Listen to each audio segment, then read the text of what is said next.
Donc, dans cette brève présentation, je vais vous parler du premier livre que je viens de finir de lire en français, soit L'étranger d'Albert Camus. Tout d'abord, qui était Albert Camus? Il est né en 1913 en Algérie, dans le nord de l'Afrique, au bord de la Méditerranée, alors colonie française. C'est aussi là que se déroule l'histoire de l'étranger. Mais d'abord, pourquoi Camus est-il célèbre? Camus est surtout connu pour ses traits romans L'étranger, publié en 1942, suivi de La peste et de La chute. Ses œuvres, ainsi que d'autres essais, lui valurent le prix Nobel de littérature en 1957. La raison de ce prix était pour son importante œuvre littéraire qui met en lumière avec un sérieux pénétrant les problèmes qui se posent de nos jours à la conscience des hommes.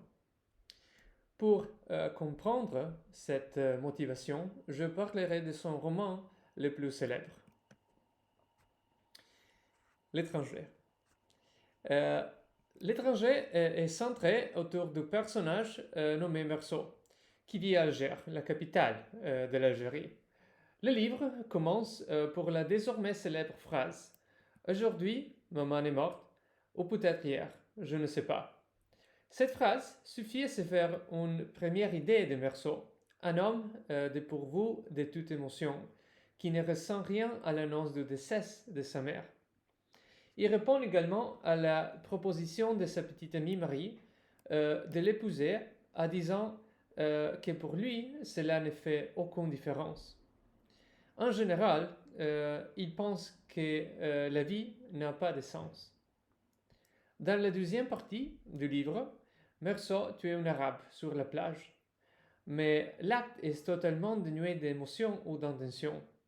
En fait, Meursault appuie sur la gâchette dans un moment de confusion sur la chaleur du soleil.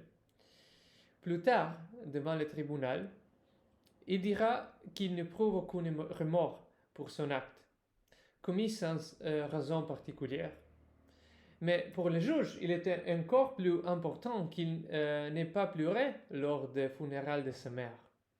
Il manifeste en fait un rejet des normes sociétales et exprime son sentiment de l'absurdité inhérente à la vie. Pour ces raisons, il est ensuite condamné à mort, ce qu'il accepte puisque la vie n'a en premier lieu aucun sens. L'histoire de Meursault, l'histoire de l'étranger, veut donc véhiculer l'idée que l'existence manque de sens ou de but inhérent. Mais en remettant en question les normes sociétales, Camus souhaitait aussi que le lecteur trouve le sens de la vie en se confrontant à l'indéniable absurdité de l'existence humaine face à un univers indifférent. C'est tout. Merci pour votre attention.